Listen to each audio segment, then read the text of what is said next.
Tall Butt and Sticky Guy get chased by Dr. Grossface. Sponsored by Demon Phone. This is 976 Evil 2 on Stinker Madness.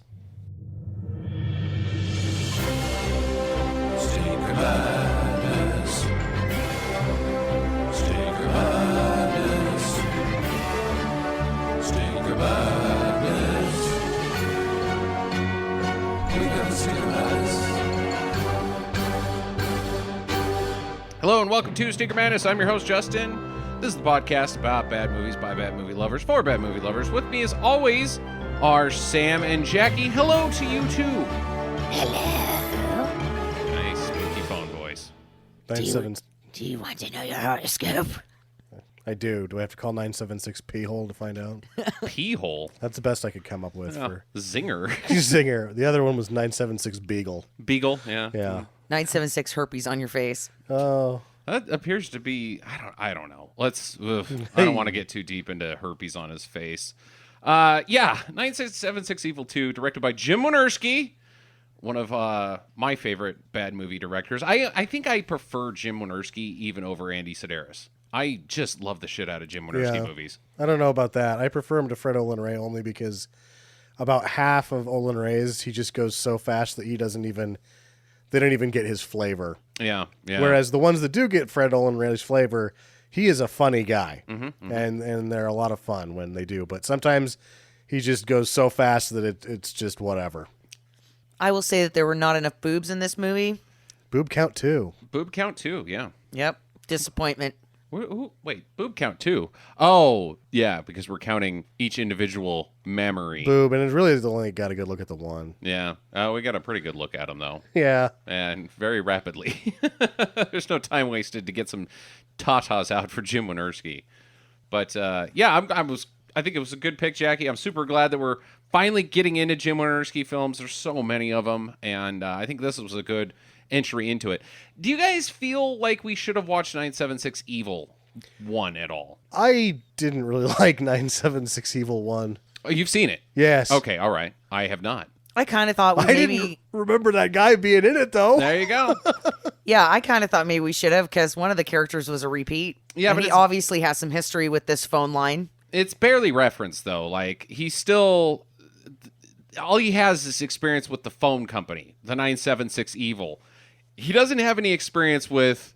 The phone company? What? Yeah. I think that they're a company. They have business cards. Isn't it the devil? The devil ordered business cards, and He doesn't have to order business cards. He just makes them show up. Oh, he just poofs. But then why would the devil just be like, would you like to know your horoscope? He's bored. It's not a phone company. I thought it was a company that's like, we're being weird. Bell South decides to kill some people. Well, not a company that provides phone service, you jackass. That's what a phone company is. No, a company that uses the phone to make money, like a telethon, like a hotline, like a 1-900. Sure. Get some. That which isn't a phone company. I'd call it a phone company. I'm an internet company. Does that mean I provide the internet? No, that's an ISP. It's different. Yeah, exactly. But in this time, in the times before, the phone company meant the phone company. Well, thanks a lot, Captain Semantics. But either way, I thought that 976 Evil was a business. Got business cards. Can't be a business without... I mean, if you got business cards, you're a business. We've traced the call back to the house. I'm 976 Evil? This movie's even more confusing. Yeah. So he has experience with 976 Evil, but he doesn't have experience with Grubeck, the gross, creepy dean of the community college, whose sole motivation in this film appears to just be he wants to bang Robin. Which he should have just done because she was into it before. Yeah, it seemed like they had a good relationship before. This whole thing's a misunderstanding. I would say that's fair. Fair, yeah. Yeah. What in his right mind made him think, I'm going to murder some people, and then she'll really go for me. And Grubeck doesn't even have 976 Evil powers. His power is the power of astral projection, which apparently he learned from reading a book that did not come from 976 Evil. His powers come from Lucifer's. No.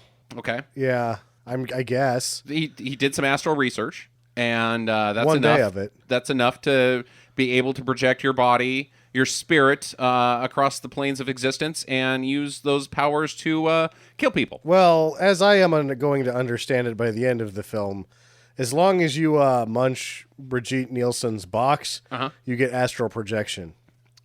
Right. Or maybe other things. Who knows what you can get? Who knows? She's got a lot of shit in that spooky store. Treasure trove. Treasure trave? What was that? What's a Treasure trove. Trave. Okay, I can't talk right. To blave. There was no English people in this movie, though. Nope. Good observation, bud. You would think, though, that they would have at least one, Why? because that one dad was a nerdy professor. Okay. Was he? I don't know what he was. That's one of my questions. That's I'll wait for that I have one. that same question. So let's start with the real tough question. What's the genre of this film? Well, it's a horror movie. Yeah, it's a horror movie. Is it intentionally funny though? Because there's some funny moments. So it's almost comedy horror? I don't know. I think he doesn't know because he put in the biggest budget sequence is a car chase. Yes. And that's not usually a staple of the horror genre. Not really. Let's go crash 13 or 14 cars. We're Now- making a horror movie, right, Jim? Just crash the cars. If you're a listener and you don't know much about Jim Wynorski, in, I want to say 1988, Jim Wynorski bought the rights to about 50 films to use in his own films for the low, low price of $5,000. So there's always a question in his films, did he make this? See, I thought it was 98 when that happened. 98? No, Yeah. it was in the 80s. When all of the... I thought it was part of that wave of like when all those reality TV companies started getting the rights to movies when everything sort of went tits up in 96 or something. I thought it was much before that. Maybe we should fact check that. I first, but- will say that I know that it was Stealth Fighter was in the late 90s, early 2000s. And that's when a crop of Wynorski's films that featured a bunch of explosions that you've seen before showed up. So Yeah. either way, you always sort of wonder which is the... Or even when he was shooting for Corman, sometimes he would split a sequence in half for two movies. Yes, that's also correct. And even in this film, he uses films that nobody has to pay for just to fill some time. Yeah. Specifically, It's a Wonderful Life and Night of the Living Dead, which the film itself, 976 Evil 2, is 1 hour, 30 minutes, and 33 minutes, 93 minutes. So I think he's kind of using that as filter. Well, I got to have it be over 90 minutes. Yeah, you got to make it 90. So let's just use this other movie. We'll fill in. I thought that was a clever sequence. I did too. I liked it a lot. Oh, God, no. Don't do that. No British voices, please. Well, she's not actually doing a British voice. Yeah, I'm doing the Jackie voice. I'm trying to class up our movie here. You're doing Steve Carell's voice from The Office when he's doing comedy. Very funny, Jackie. Silly British voice. Yeah, so the movie starts out with this girl, whose name is not important. She's swimming in a giant Olympic-sized pool, which I guess most of this film takes place at a college campus. Is that what we're... Yeah. Community college, yeah. Do community colleges have giant Olympic-sized swimming pools?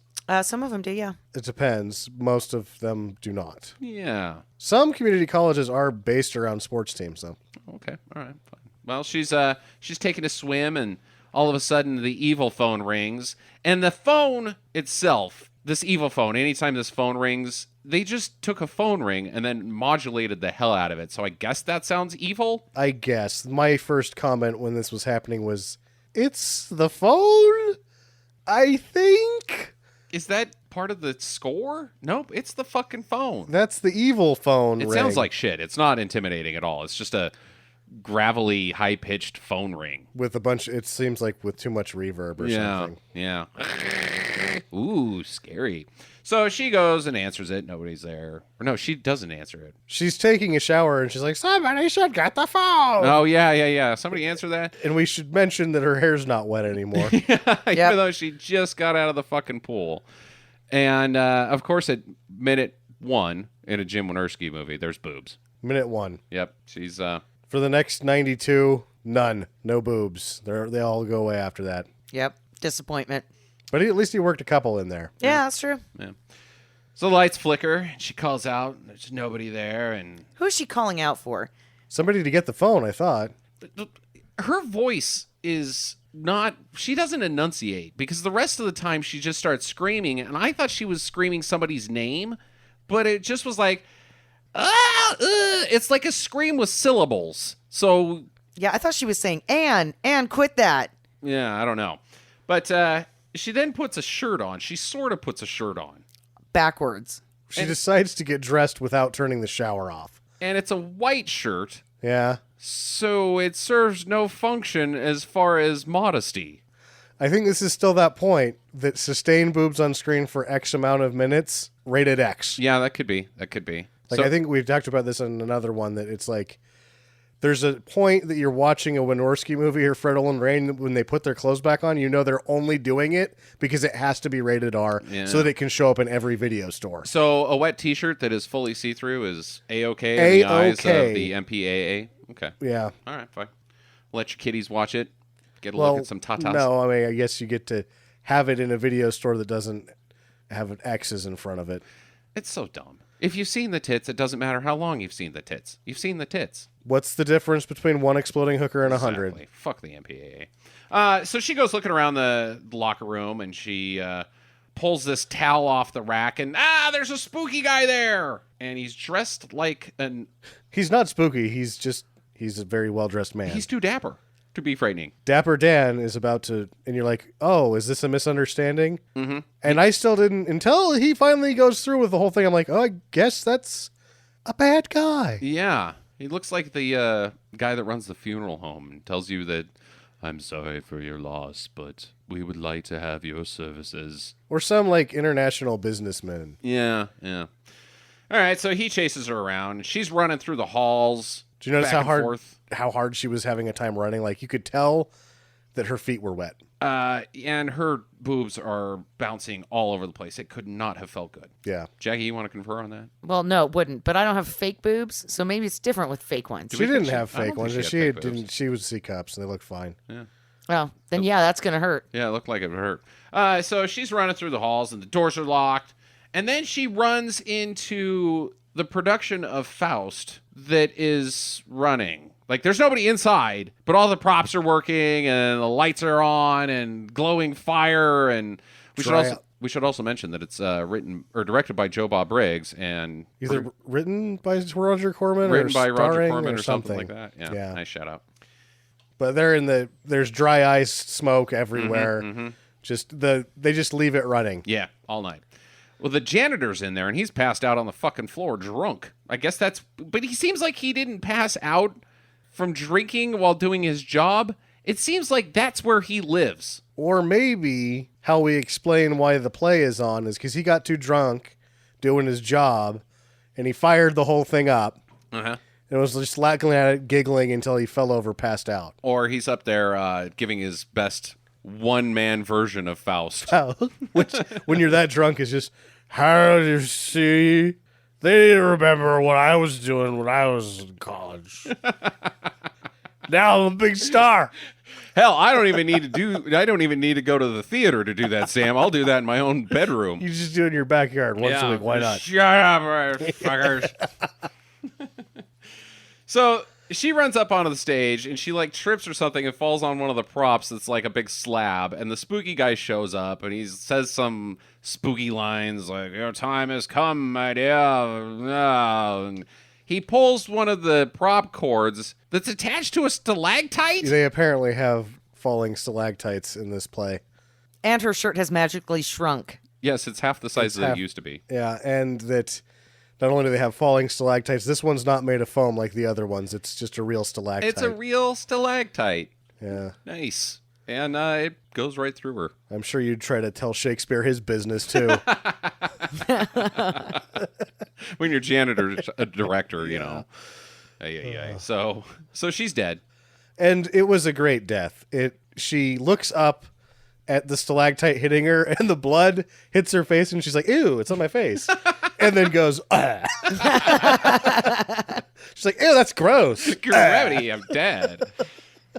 If you're going to kill me, at least don't get blood on my face. Not on the face. Gross. Don't touch my nails. I just got those done. And he's like, welcome to my hell. What's the story with this girl? What does this murder have to do with fucking anything? I don't know. Because later they reference that this is just a series of murders, one in a series of murders from the Slate River Killer. Yeah, so I guess he wants power, but then later on he says what he wants and it has nothing to do with the power that he wants. Mm-hmm. I think the whole thing's a misunderstanding. Okay. I think, one afternoon where the secretary goes home early and the assistant stays around could have cleared this whole thing up. So maybe he's just murdering all these people in sexual frustration. I guess. Well, she was blonde. Oh, so it's like a... I don't fucking He doesn't, yeah. I can't even begin to make sense of psychopaths, how their brains work. So, whatever. Yeah, she's dead. There's some biker dude. His name is Spike. He was in the first movie. Spike Johnson. Spike Johnson. Who looks completely dirty. Spike Johnson has never had a bath. Spike Johnson only wears one outfit during the duration of this movie. Spike Johnson's pants do not come off now. Mm-mm. No, they are one. He's like Supergirl. Which is terrible irony because he's named Erect Penis, but obviously can't have sex because his clothes are stuck to him. Yep. So he rides into this strip club in the middle of nowhere, and he sees the news about this murder, and he's like, God, it seems to really kind of take like an effect on him. Like, oh, I know about this. It's 976 Evil that's doing this, but he would have no way of knowing it. Anyways, so he hears the evil phone, and nobody else in the place does.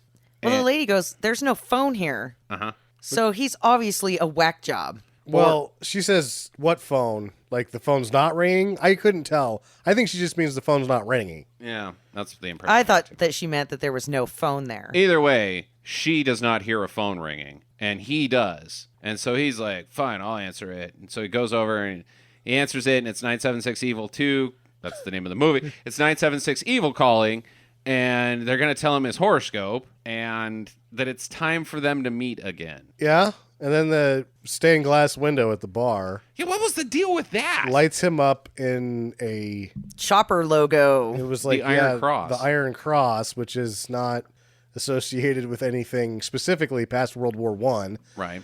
Other than motorcycle tough guys. Yeah, but I mean, it's still, yeah. But then he like crucifies himself on the Iron Cross between the phone and like a snack bar, and then hangs out in the light for a minute. And I'm going, so he's Jesus, Maybe. or something. Or it's just the power of 976 Evil compelling him? The power of Ma Bell compels you. The phone company, yeah. Would you like to be crucified by a light Iron Cross? Like after all of the spiel with the person on the other end that does hokey bullshit, he just goes, I'm sorry, is this the phone company? It's not? Okay, I'm going to go. This is the phone company. We're a company that works over the phone. Yeah, then why not? Do you not understand how business work? I have a business card. So Robin is this girl. She goes to the police station and to see her dad. She goes to the police station to see her dad. Her dad is at the police station. There is a guy there who is later called the chief of police, who in this scene talks about the chief of police. Okay. Just want to make sure that we know that's what she's doing at the police station. And seeing her father, who's not an inmate there. He works there. He must work there. He really seems like he's the chief of police in the first half of this movie. He's got the biggest office there. I don't know who else would have such a large office with awards and plaques and things and of that nature in it. A lamp that says police on it. Uh-huh. Yeah. Okay. So along the way, she bumps into Grubeck, her ex-boss. Sort of. He's the dean of the college. Uh-huh. And the cops have got him. They're going to pin it on him. He's the guy. And she's like, no, he can't be the guy. He was so nice. He shocks her. I'm going to burn that question. What happened? Like he went out and he's like, it's so good to see you, Robin. Mm-hmm. And he grabs onto her hands and then she falls to the ground. He zaps her with his past knowledge of murder. So Murder. I just thought maybe his sexiness had taken over. I have that question immediately as well, because she goes on the series of visions throughout the movie. She gets zapped by him right here. She gets zapped by a phone.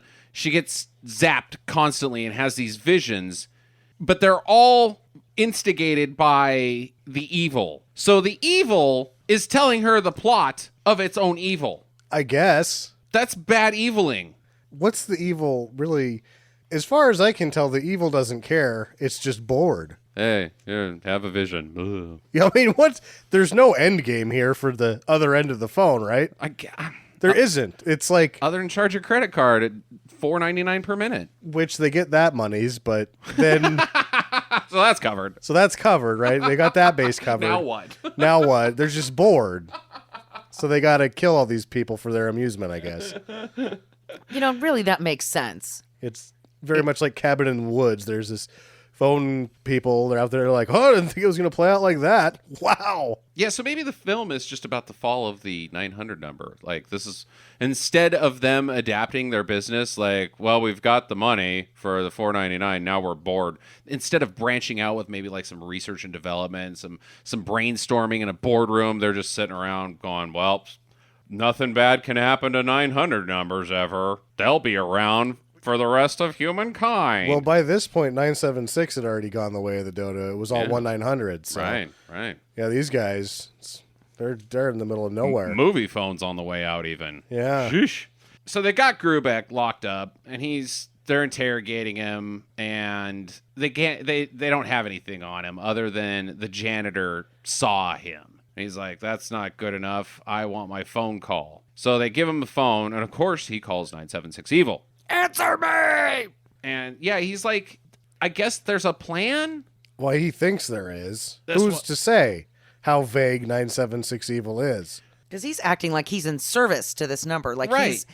he's been doing the bidding of the 1-800 number, and he expects that he's going to get out of this situation because he's done exactly as he's been told. Yeah, I'm following your orders. This was not part of the plan. What's the fucking plan? Because your plan is just to stalk Robin, you weirdo. There's no plan. No, he's just been... He picks up the phone, they say to do stuff, and he freelances all over the place. And then now they're like, oh, the idiot called back. And they're like, oh, you'll get the power that you wanted, right? That's what you're after.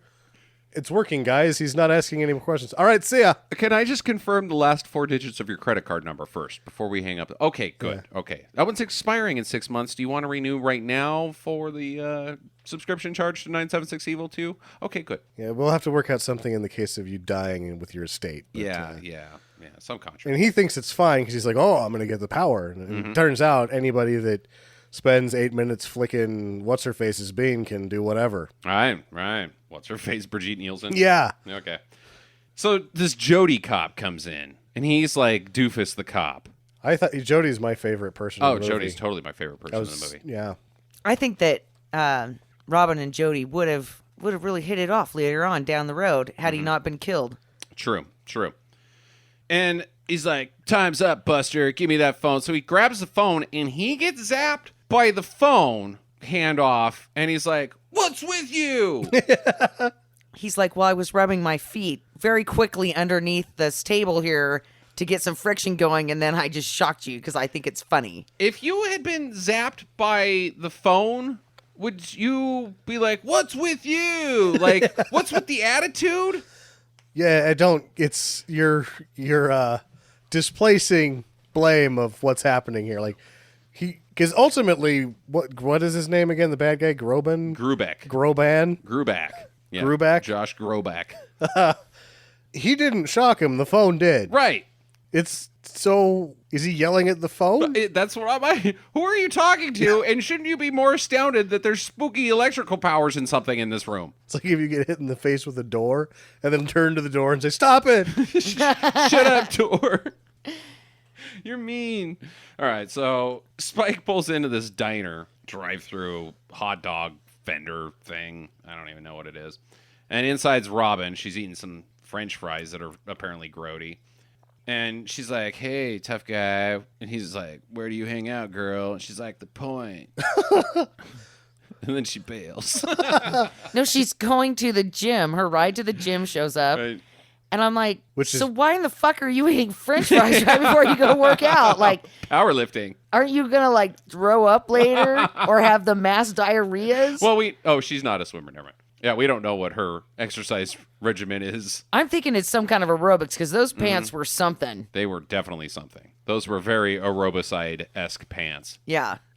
But she leaves the business card on the table for 976 Evil. As well as all the French fries. Well, he likes them. Well, That's all he's- he orders throughout the movie. When he goes to I the have a bar question for the this first later. time, he orders French fries Yeah. and a beer. Mm-hmm. I was just thinking, dude, he just lucked out with a free meal. Because they say when he walks in there, if you're not going to buy anything, get the hell out. Yeah, I bought these French fries. No, you didn't. You didn't, but you're sort of grandfathered in on those things for the next 6 minutes, and then your ass is gone. That's all I need. For an entire plate of French fries.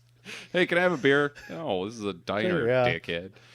So Grubeck's in jail, and he's laying there, and all of a sudden his eyes open, and he has this seizure, and that allows him to astral project. He's now Doctor Strange. Astral. And we thought that he was a spooky ghost. Like I he thought died he was dead. and he became a spooky ghost, but he is not. He is quite alive. Which I guess I should have, with the subtitle Astral Factor, realized he wasn't dead. But the shaking around makes it seem like he's Yeah. dying. Yeah. Yeah, like he's having some kind of stroke or an epileptic seizure, brain aneurysm. Those were my thoughts. Yeah. I was vague. So Robin's at the point. She talks to Spike, and Grubeck's kind of stalking her. He's like jumping out of trees and stuff, which looks shitty. We should mention how shitty the mat work looks in this film. Does not look good. No, I thought she was at the community college. That's the point, I think. The point isn't the point until the end when you see that there's Well, then that. some ocean there. Okay, that doesn't make any sense. No, it doesn't. Because she says, go to the point. That's where all the kids hang out. And that's where he finds her is at this next scene. The only way he would be able to find her is if this was the point.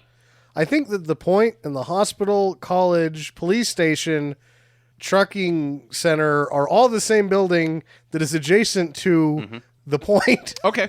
It's all in the same place. I like that. This town is basically one building and a community park that has a cliff next to it. Very tight universe. Very Okay. condensed. I Yeah. could get down with Okay, that. so the point is just everywhere. That's why when he shows up and he's like, have you seen so-and-so? Or Robin, and the guy in the weightlifting pants is like, yeah, she's over there. Because there's only like 8 other people. And they call it- they're all over there. They call it the point so that when somebody says, what's the point? Or where's the point? Oh, fuck up now, joke. How do you get to the point? Is there a everywhere. point? It's all the point. It's everything. Name. Who's the point? That's the point of this joke. Could you point me in the right direction? That way. Stupid. So the cops have the janitor from the Faust production held up in a motel. He's the chief witness in this, so they've got him in the witness protection program, which is just a hotel room down the street where he can make phone calls and go in and out however he wants to. He's placing some bets on some horses. I'm pretty sure somebody could track this guy down. And I like how he keeps putting this dude on hold that he's talking to so he can have a conversation with the police. Mm-hmm. And then he gets back on the phone. He's like, once he figures out that he's getting chicken and a bottle of wine, and he's like, I gotta fucking go. I gotta call you back.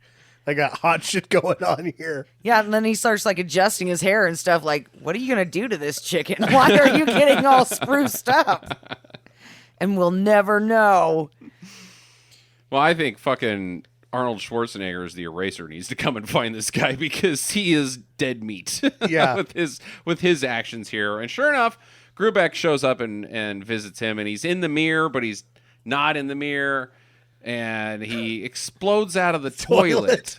I thought that the mirror effect was really good before we moved too much Oh, further I down thought the it line. looked awful. I thought it looked pretty good. No, I liked it. You could tell what was about to happen just by looking at the mirror. You could see the cut edges of the frame into the mirror. It was terrible.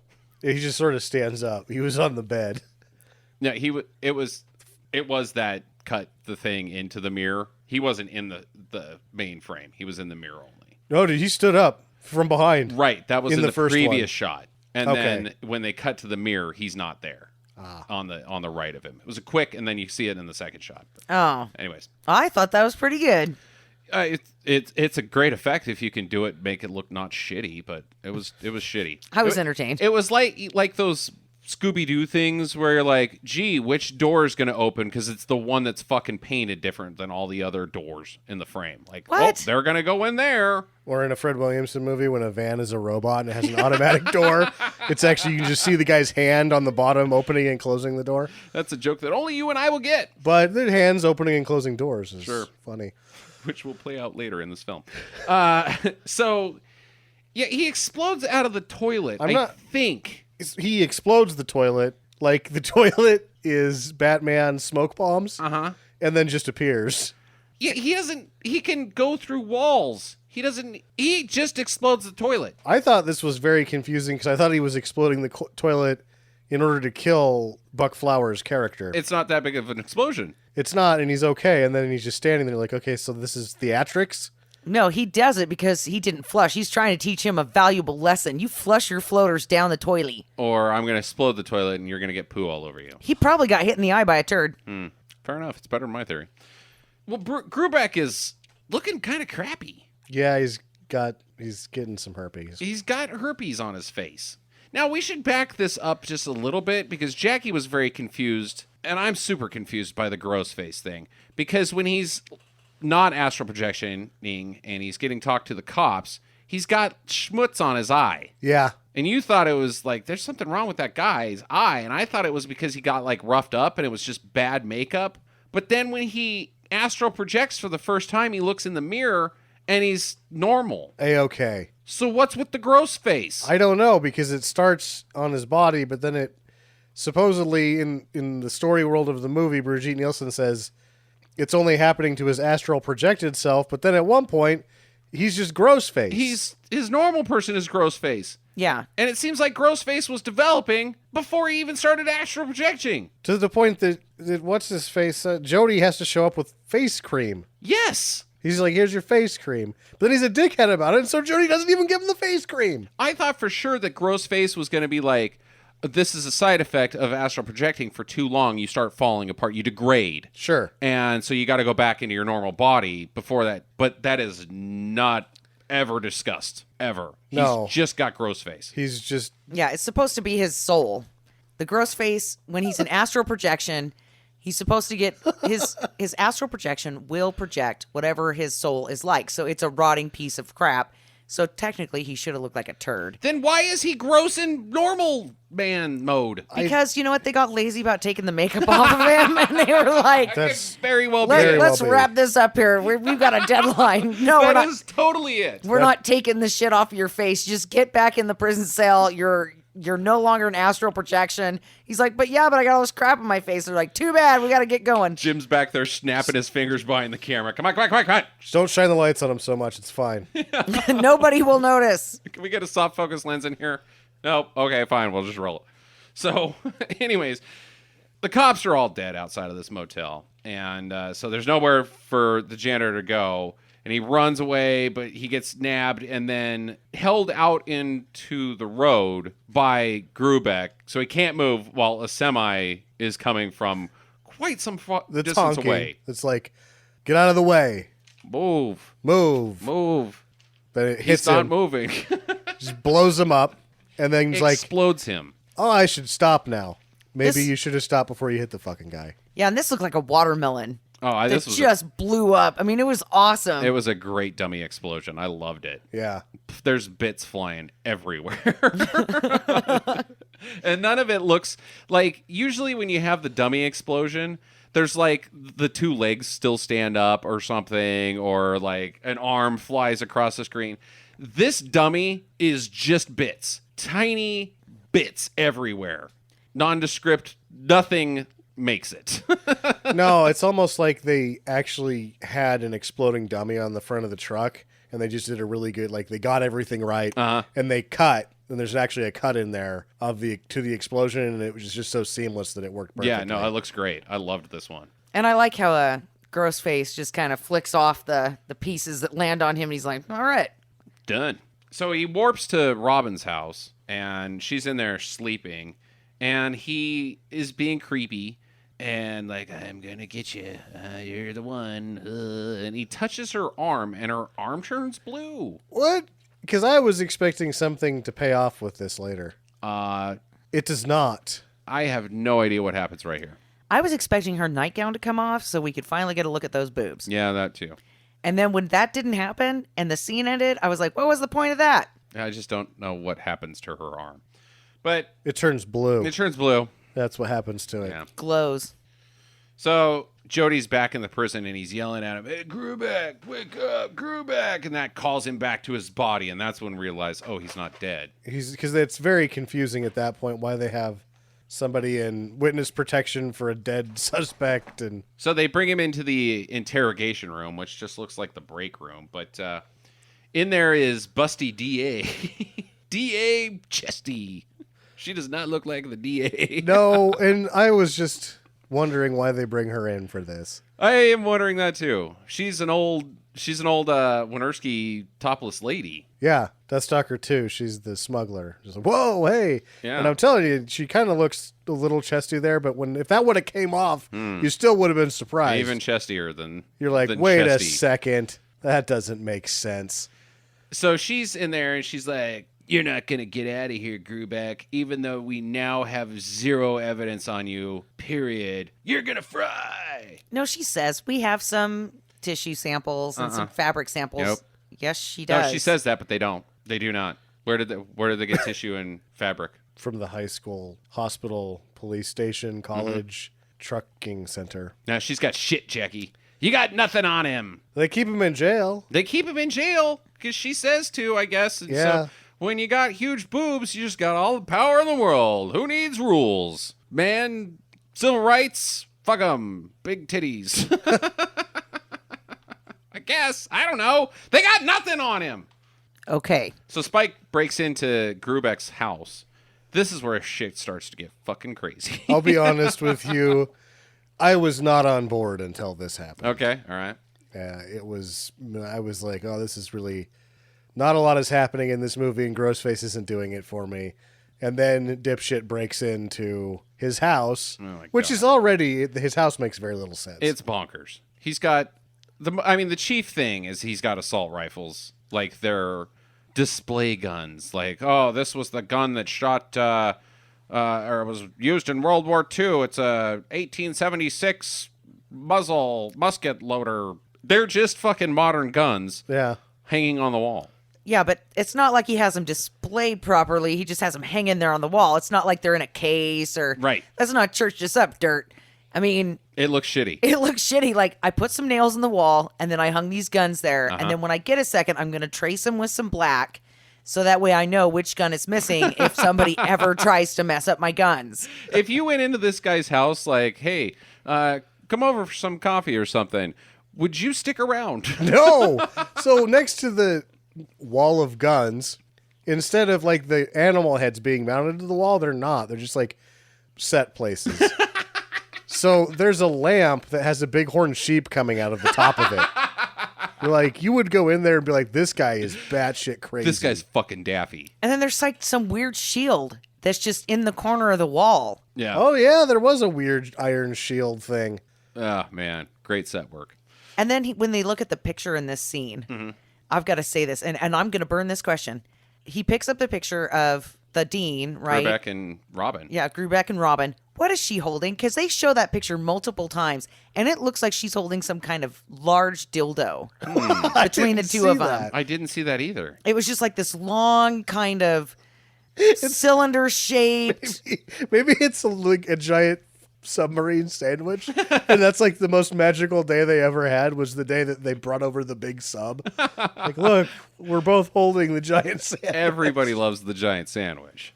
I don't know what it was, but they kept showing it, and every time they showed it, I looked at it, and I'm like, what the hell is that? So he goes into the kitchen, and the fucking appliances go ape shit. The stove shoots flames out of it. The first thing that happens is the hose from the sink sprays him in the crotch, which is just like, haha, take that, fucker. You got a wet crotch. Leather pants, wet crotch. Leather pants that haven't been taken off in 3 weeks. He is never getting out of those. No. things. Oy. And then the fucking freezer door opens up and starts shooting pizzas at him. And he is standing on the counter dodging them. It's great. It is. I don't think it's supposed to be funny, but it is. Oh, I it would has. consider classic humor. Yes, no, this is absolutely hilarious. No one could be directing a film and going, oh yeah, just keep zinging those pizzas at them. I don't know, man. And they're going, this is just shut up and keep zinging the pizzas. Yep. Thinking inside of it. Because I read an interview with him and he's like, yeah, I just have to do it sometimes. The horror. You just have to spice these things up. When you know that you read the script, it's not that good. You know what I'm going to do? I'm going to have this fucker dodge some pizzas. And he does. It's not somebody chucked pizzas at him and he dodged them. I bet you some of those pizzas hit him. Yeah, they did this. This is probably the longest day of shooting. Is Wynorski sitting in the director's chair, silently laughing himself silly while they're throwing pizzas at this bad actor. 76 pizzas were lost in the making of this film. And then the rifles come off the fucking wall. Well, one of them does. And it looks awful. Oh, man. It looks bad. Bad mat work. And it starts shooting at him. But he tosses a book or something and distracts the gun. Distracts the magic gun. And then dives over the couch and grabs it. And he starts fucking shooting the place up because like the animals are coming to life. Yeah. And talking to him. That warthog animal thing was so funny. Yeah. And he shoots it like 17 times and then it finally explodes. Because it's explosive. Explosive. Yeah, I guess. And then he blasts the phone and it explodes Yeah. too. Great scene. Oh, man. So he goes and meets Robin and tells her about the phone bill that he found in the office that's filled with numbers to 976 evil. Now, did anybody get the name of the company that was listed before that? Like, It was like- was it Egabos? It was like Ebolos or something. I don't know what the fuck that was. Yeah, it was weird. But also, like, on the front page, like, the most recent calls were somewhere else. Like, it was last month, he was a lot heavier in the 976 Evil. Now he's moved on to Miss, It seemed like he called Schwann's after that. what's the psychic Because that's where lady's those name? pizzas come from. What's the second lady's name? Madame Claire? Yeah. No, was it Madame Claire? Madam Cleo. Cleo! Yeah. He's moved on to Madame Cleo now. And Schwann's, because he needs those pizzas. He needs those pizzas.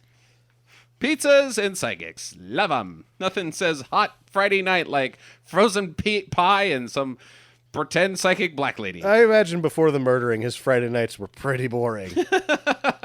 That's just him adjusting his guns on the wall and stacking his mounted heads weirdly. Though it's already all there. He just sits in the middle of it and eats pizza quietly. What a weirdo. You know, some people, Sam, buy Porsches and motorcycles for midlife crisis. This guy calls psychic hotlines and starts killing teenagers. Yeah, to each their own. Eating some delicious Totono's pizza. So Spike convinces Robin that Grubeck's behind everything because this whole time she hasn't believed it, that he's just too nice of a guy.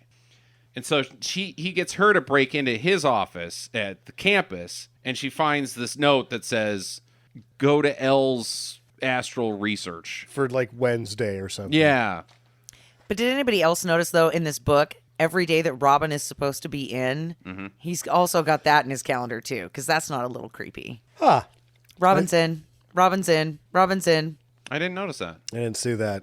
I would imagine it was all just either Robin and then the one thing that said astral research. That's exactly what it was, actually. I got a planner once and I never used it. But except for the one time, and it was right before football season, and I just put football on every Sunday because that's all I was going to do. And then I was like, yeah, well, the rest of this will work itself out, and then I never opened the damn thing again. I'll write something eventually here. I probably still have it Dennis. somewhere. I'll get those Dennis in there. Somebody's going to find that and be like, this guy filled out 2 years of just watching football. And that's it. He couldn't just remember. So while she's there, the evil phone rings, and it gives her a vision, like, "Hello, this is 976 Evil calling. Would you like to know your horoscope?" Bzzah! And gives her a vision of the DA getting blown up. Why would because they're bored. You're right. There's no reason why 976 Evil would be like, "Here's a vision of the future of what's going to happen for our ends." It only is advantageous to the protagonist. Yeah, it doesn't make any sense. It's just there's somebody on the other end of that phone that's bored. Satan's bored. Yeah, and they only get to read about it like through the newspaper. Yeah. You're not seeing any of this. Right. So they don't have the internet. Then they're like, I bet that would have been fun to see. Yeah. Why are you doing it? Have you been to hell? There's not a lot to do. You would think there'd be plenty to do down there. No, you should watch a movie called As Above, So Below, which is not good, but hell seems really fucking boring. Like, you just sit in a chair and stare. It's like kind of like the Blair Witch Project. You just stare. You just stand in a corner and stare. And I guess that's evil and scary, but it seems really boring. Oh, because that made it for like 17 seasons and counting on ABC. Yeah. So what's that called? The yelling and staring show. CSI? Doctor show. Grey's Killing Anatomy? my own joke. Yeah, Grey's Anatomy. Yeah. Hell is just Grey's Anatomy. Yeah. 17 seasons. There's no luau's. There's no singing and dancing. What, there wasn't going to be luau's. There's no log ride. Again, log ride seems outlandish. Hell seems boring. Okay. Yeah. I pity Satan. Bored out of his mind. I'll just start a fucking phone company. It is a phone company, Satan. Whatever, man. So she wakes up in the nurse's station, and she calls her dad and tells him about the vision, but he's like, yeah, whatever, sweetie. Uh-huh. Yeah. He's in jail. He's not doing anything evil. Okay. All right. So VA is driving home, and her evil car phone rings. She's got a powder blue Firebird that the paint is almost gone, but then has a car phone. A fairly nice car phone, too. Any car phone, because that's the thing, is that car phones were never a non-luxury item because the cell phone came and killed the car phone. Right. It was always an expensive thing. Yes. So she's got like a $1,200 Camaro with a car phone. With a $3,000 car phone. It had nice light up numbers. I mean, this thing was deluxe. Yeah. But she's like, fuck you, evil car phone. So she hangs up, and that causes 976 Evil to transfer into the car stereo, and she can't turn that off. No. Why can't she turn it off? Well, if she can turns turn to the channels. phone It's off? all the channels. Yeah, but if the spooky 976 Evil has the power to fuck with the radio and not be turned off, why can't it just stay in the phone? She never actually tries to turn it off. She just turns Yes, the she channel. does. Oh, she does? She turns it off and it turns itself back on. Yeah. And then, that goes to another question. Why is all of a sudden it moving from the phone to the radio and then taking over the vehicle? That's what I just asked. Why doesn't it just stay in the phone? I don't know. Zap her for not listening like it does to everybody else. Zap. So now the car is out of her control. Because there's a ninja driving it. Other than that ninja that's in there. Oh, man. Have a black interior. Or have him... Wear tan? No, have Grubeck drive the car. Yeah. Instead of a fucking stunt ninja. It looks so stupid. And it's blatant. You can see it clearly that there's a ninja driving the car. A ninja driving this car. The ninja is a damn fine driver, though. The stunt person that's supposed to be Monique Gabrielle is sitting in the middle of the car just pressing both hands against the ceiling, which leads me to believe that they're not even strapped in. No, I don't This think is a so. fast and loose stunt sequence. Yeah, they're tacoing cars all over the place. There's probably, 15 cars that get smashed up in this sequence. It's a good sequence. Yeah, this is one of the best car crash sequences I've seen in a long time. Other than that ninja. Well, that actually really elevates it for me. Oh, yeah, absolutely. Is that the ninja is driving the car. And I'll be honest, I didn't think anybody but a ninja could make it through most of this mayhem. Man. So Robin sees her crashing into everything and yelling at her through the window, help me, help me. So she chases her, but then it's too late. She drives into a transformer station and explodes in a huge fireball. Instead of just sparks and electricity, it is an actual explosion Large explosion. of fire. Yeah. This car is so on fire when it comes out the other end that, I don't know. If they had a bag of hot dogs in there, they would just be ash. Yeah, there was nothing left. Nothing left. Except for Grubeck, who walks out of it. And you want to ask him, where's the ninja? Yeah, where did that guy go? You were the ninja? I don't know. Where'd that ninja go? That's the thing about ninjas. You never know. Yeah, I'm sure he got it out of there. He made it. Yeah, he threw one of those little smoke pellets down and then bailed out of the car. Like with the little string attached to a ninja shuriken. Yeah. The grappling hook shuriken. Sure. Yeah. Seen that before. So she's Now, like, it's Grubeck. She's telling everybody, I saw it all. No, he's in fucking jail. You're fucking Daffy, daughter. We need to call a shrink. No, it's not. No, it's Grubeck. Even though her dad might be one? We should mention his attire. Well, I've never seen this before because it's a knit sweater that has leather elbow pads. Yes. I've never seen that before. It's very common on campuses and universities. He looks like a professor. The pads are, but on like jackets, not Knit knit sweaters. sweaters. Yeah. No, that's a thing. Is it? Yeah. I'd like one. Yeah, I would too. I liked it a lot. He could either be a professor, a psychiatrist, bug collector. The chief of police. He's not the chief of police. I guess not, but he's in that guy's office. Visually does not look like the chief of police would. He looks like every other thing else but the chief of police. But he's in the chief of police office dictating orders to the police. Even though later, a guy who's not the police chief is then the police chief. Question mark? Ay. I think he's a bird watcher. Or he could be a bird watcher. He looks like a bird watcher. He could be a geocacher. I think Ooh. he's the head of HR. Oh, that no. multiplex? No. Yeah. Head of HRs always have like modern clothes. Like they're always trying too hard to look cool. Like, I'm cool. I'm a cool guy, right? I'm your friend. Even though I'm the person that's going to fire you someday, they would never wear a knit sweater with elbows on. That's somebody that's wants to teach and guide youths, I think. Or look at birds. Or look at birds. There's a place in France where the naked birdies dance. What? There's a hole in the wall where professors can see it all. You know, no birds wear clothes, just so you know. Oh my God, I knew it. So Robin and Spike meet at the diner to talk about the note, and they got to find this L. And the methods that they use to find this L is to just drive your motorcycle over to her. Yep. And it says Lucifer's open till midnight because, you know, we got to do serious evil stuff at midnight, or we are evil, but we're not evil enough that we stay open. We have a midnight. bedtime. Yeah, it gets late. And it's the spooky store. They just sell spooky stuff inside of it. Old books. Old books and lanterns and candelabras and dresses that have huge fucking shoulder pads. Giant shoulder pads. Because Bridgette Nielsen's in there, and she looks wide. Not fat wide, she just looks big. She's a lot bigger than him. Yes. So she sells him this spooky book. She does not sell it to him. Well, there's a price for it. There is a price. He has to stay and eat. He has to, you can get this spooky book for the price of lunch. Boxed lunch. Oh. Who knows if he even needs the book? The boxed lunch might just work out everything for him. Man, weird. So Robin and her friend are back at the house, I guess, because now things are cool, even though she's not good time to take a movie break, Robin. They're watching movies. Yeah. Bouncing- With their shoes on the furniture. How mind dare you. they? Uncivilized whores. Rude. The both of them. And they're fighting over whether to watch Night of the Living Dead and It's a Wonderful Life. So which one would you guys have watched? It's a Wonderful Life. Yes. I don't think Night of the Living Dead's a very good movie. That's what I would've watched, it's too. It's a revolutionary film, but there's a lot of like, zombies are eating again. This is taking so goddamn long. Damn fine for the cost of film stock. Oh, absolutely. Great film. Very important film, but which would I rather watch?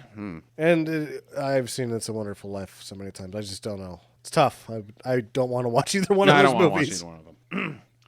So Robin goes in to make some popcorn, and there's a 976 Evil infomercial that comes on the TV talking to this Paula girl, and Grubeck is doing his best Vincent Price here. And at the same time, like, it's a TV thing. He's selling TV remotes. TV remotes that do everything, including put you in the TV. Yeah, she gets Pleasantville. She goes into It's a Wonderful Life. She doesn't seem to really question that, hey, I'm in the movie. She's like, wait, these are not the events of the movie. That's not what that little girl says right there. Yeah. I thought that he did a really good job with this whole sequence. Yeah, I liked this sequence too. I did Especially when the Wonderful Life people turn into zombies. I was actually starting to fall back out between the car chase and now, and oh no, you got me back in, Jimmy. Good job. Yeah, it's very cheap, good filmmaking. But then George Bailey's daughter becomes a zombie and stabs her in the chest with a garden tool. That's a cake serving. A cake server. Oh, Yeah. that makes sense. I thought it was like one of those little things that you make little lines in the dirt. Oh, little Trowel? spade. Yeah, trowel. Either way, Yeah. She's dead. it's a cake trowel of death. Robin walks out and sees her. Ah! And Grubeck walks into the kitchen and calls 911 and says, I'm Robin, and I just murdered my best friend. Come get me. Also, I'm not wearing pants. That's going to make those She's guys get wearing there even pants. faster. Well, she is, but he's baiting the 911 people. To If it was come Jody and on get the her. other end, he'd be there faster. Yeah. And then Spike comes in. He tries to whack Grubeck, but he can't because he's intangible. But he punches him. Grubeck punches Spike, and then he warps back to jail. And Jody tells him that he's got Grossface. Like, hey, you're looking really crappy, buddy. Got your face cream for your fucking gross face. But then they get into an argument, About how gross he looks. and then Jody leaves without giving him the face cream, God damn it! I needed that face cream, Jody. It's gross. which I guess seals Jody's fate. Yeah. Which is my only... I thought for a second, I was like, it was before the part with the It's a Wonderful Life. I was like, really the only thing this has for me is Jody in a car chase. If they kill Jody, I'm out on this thing. But It's a Wonderful Life was good enough that they were able to kill Jody, even though I thought he was too stupid to die. I think that crosses a horror sort of caveat that you have to be dumb enough that the viewer wants you to die, but once you get so stupid, you're actually too stupid to die, and I thought he was there. Too Stupid to Die. It's the sequel to this movie. So that Spike and Robin hatch a plan to kill Grubeck's material body, because that's going to kill the spirit body as well. So Quite they a plan. Go in there and shoot him. just go in there and shoot him. Why didn't I think of that? So Spike rides up on his motorcycle and he calls out to Grubeck, hey, I'm out here. Come get me, bastard. You can't have Robin, but you can have me. What? That sounds like an open butthole situation. If this was your plan, would you have Robin go in and do the dirty work and you're the distraction? It would work a lot better the other way I around. think it would work better the other way around. Like, hey, He's not going to wake up and go, oh, because he's really interested in Robin. Robin's out here. Come get her. He's going to come get her. Yeah. Fuck, In fact, fuck Jake. that's what Or Spike. happens afterwards is when it doesn't work. Right. Is he has to chase her down. Bad plan. You guys had all the pieces there. You just had them reversed. The two pieces, guy to shoot, gun. Mm-hmm. The third variable fucked it up. Yep. Aye. So him and Jake get in a semi-truck chase. Astral, Grubeck, and Jake. Where am I? Jake now. Spike. Spike.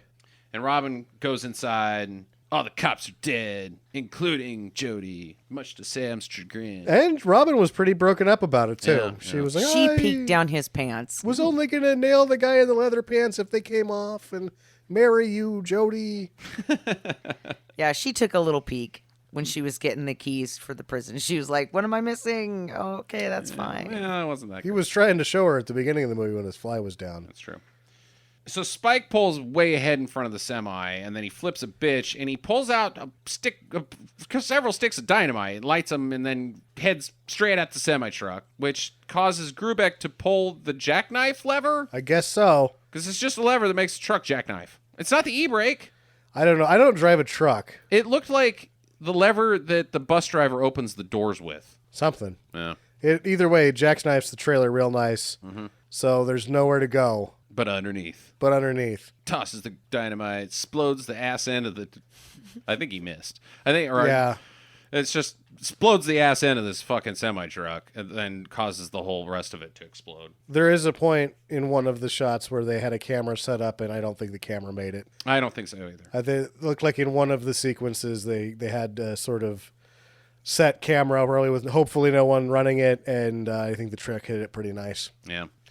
So Robin goes into the cell, and she fails at shooting him. She had one fucking job, shoot him, and he just takes the gun from her. Everybody's dead. Put a few holes in the blanket first. First, just grabs the gun. She's like, oops! Runs away. Dummy. And, Knees him right in the junk and then runs away. yeah. And this is when you're like, okay, that cheap shirt's coming off now. He's going to reach out Mm-hmm. and he's going to snag the shirt and the shirt's going to come off. When the best friend doesn't take her shirt off, I realized that I had not. At that point, when she was dead, I was like, those are the only tits I'm seeing this whole movie was Yep. at the beginning. Right. Well, Spike can astral project now because he, I guess, learned the secrets of astral projection from Lucifer Well, yeah, by sexual contact, I guess. by cunnilingus. Yes. She also says that under situations of heavy duress. So I guess being dead. Right. Okay. So Robin runs to these cliffs, and The point. The point. Well, the whole thing's the point. I thought. Well, I think the movie's finally getting to the Yeah. point. And Gruber grabs her, and he's like, "Tell me you love me." And then Spike jumps up from behind him and says, "I love you, asshole," and punches him off the cliffs. And he dies. And he dies. I love you, asshole. Why would that's Spike? What? I love you, asshole. I love you, asshole. Psh. Yeah. So dumb. Which should have been the dumbest thing, but then, Oh boy. oh boy. Spike kisses Robin, and does anybody want to try to fucking deal with this thing? He becomes, The 4th of July. I think he's Sparkle Love. I think he's the Star Child. Yeah. He becomes Xanadu, essentially. It's just neon bullshit in space that he becomes. It's Yeah. red, white, and blue, gentlemen. Yeah. He becomes the 4th of July. Yeah. Of love. Of love. Ugh. So the cops arrest her because there's nobody else. She's there. This is an easy conviction. She's there every time somebody's Yep. dead. Yeah. Yeah. So she's going to jail, and then the evil phone rings. The evil phone rings a lot when there's no one to answer it. Yeah, that's what I noticed too. Like That's what also makes me think that the 976 Easel people are just bored. Because they're only 25% of the time people are actually picking up these calls. They're probably on the other end of it like, oh, shit, somebody picked up. Do bad stuff.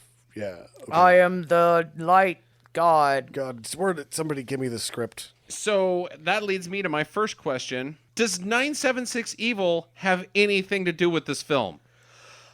I don't think it does. What if the board telephone company isn't evil? They're just calling people being like, would you like to know the powers of your future via dialing 666, trying to get those charges, and everything that happens around it is just circumstantial. That seems about right, because the whole situation with this one is the dean of college wants to nail this chick, who wants to nail him. Right. And then he goes through all of this wrong, like, oh, I will take the advice of this phone line, and they're just like, dude, we're just trying to get you to make the charges. He ends up going on a killing spree thinking it's going to work, when the whole time he could have just been like, unzip his pants, pull his wiener out, worked itself out. Again, he does not get his powers from 976 Evil. He gets it from Bridgette Neilsen. Absolutely. I think they're just a rube. It doesn't make, they're circumstantially around. Everyone here is a victim of circumstance, Yep. especially Jody. Poor bastard. Poor Jody. Oh, are you sure that she goes to jail? Well, yeah. Or is she on the way to the loony bin? Because she gets in an ambulance, Yeah, not that's a police true. car. Looney Bin and her dad could be a psychiatrist or a bird watcher. We never find out. Yeah. I think she's going to the loony bin. Which Yeah. is better. Yeah. Yeah. That jail was shitty. That jail was really grody. And it didn't even have proper windows. Well, No. if Bars. the jail's that bad, maybe the loony bin's worse. I don't know, but there was no toilet in there either. You had to shit in the sink. Oh my God, you're right. I did not notice that, but Maybe yeah. when you And- astral project, you can shit outside. Yeah, well, actually, the outside was just another jail cell. That's why all that brown stuff was running down, because he was actually somebody else's toilet. Ew. I only have one question. Why are there no hamburgers? Why are there no hamburgers in this film? It's always just French fries. I agree. So, like, the diner that they go to has a Texas flag behind it with this little guy. It's who not a looks like diner. It's a drive-in. a drive-in. That has no place to drive into. Right, but it looks like the sign has the Texas flag with a little guy holding a taco. And then it cuts to the inside of this place, and the lady's chopping up pork or sausages. She's just with a sizable meat cleaver. Yes. Like, you don't need a meat cleaver to chop that. Nope. But And- nobody even eats that. No. Yeah, and they're only eating French fries. They don't even look like good French fries. They look like mushy, cold French fries. No, there's those crappy Crisp cut ones that are the They frozen. are, yeah. Yeah. Nobody likes those. You have to like dump so much fucking ketchup on those things Oh, to yeah. even be edible. Ugh. It's like potato. They're like little pockets of potato powder. Yeah, those are gross. So, why didn't we get to see her boobs, do you think? That's a good question. Why didn't we get to see? She was still doing pageants, and she would have took those off. She would have been because she was a finalist. okay. She was a finalist for Miss USA one year, and I think it was right before they made the movie. So if she was still trying to do the pageant circuit, she can't get those things out. True that. Why didn't we see Busty DA? What's her Gabrielle? Because he just couldn't work them in, I don't think. I know he wanted to. Because at one point, the buttons on her shirt during the car sequence just fly open. And I guess there was just no way to just be like, yeah, the steering wheel rips your shirt off. Really? Why not? Fuck, the ninja can rip it off. Just take them out. I'm done with questions. I am too. Everything is just questionable from the very get-go, that you can't even talk about this film without being like, wait, what? How? Who? When? Why? Just trying to work through it. The dad shows up so many times. That would have been my biggest question, but you have to deal with it in the middle because it just doesn't make any damn sense. He's not the chief of police. He's not, I guess. What is his job? All right, so final recommendations. I say do it. I enjoyed it. I had a really good time. It was silly. There should have been more boobs, but yeah, I liked it. Okay.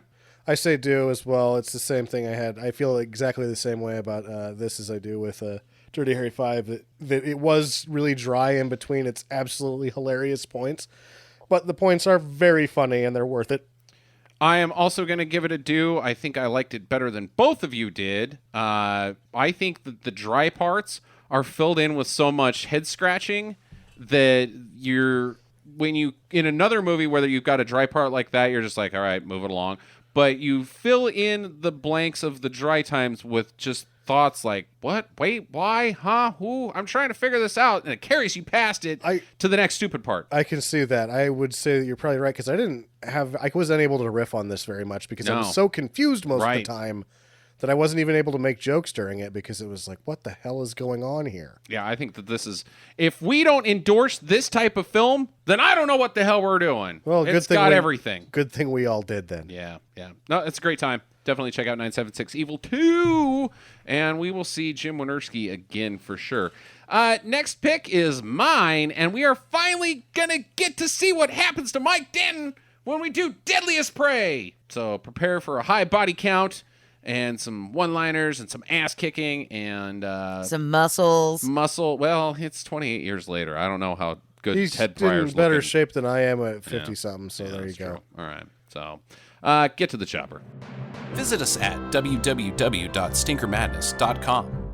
Follow Stinker Madness on Twitter @Stinker Madness. Please rate and review us on iTunes and Stitcher. Thank you for listening, and get to the chopper.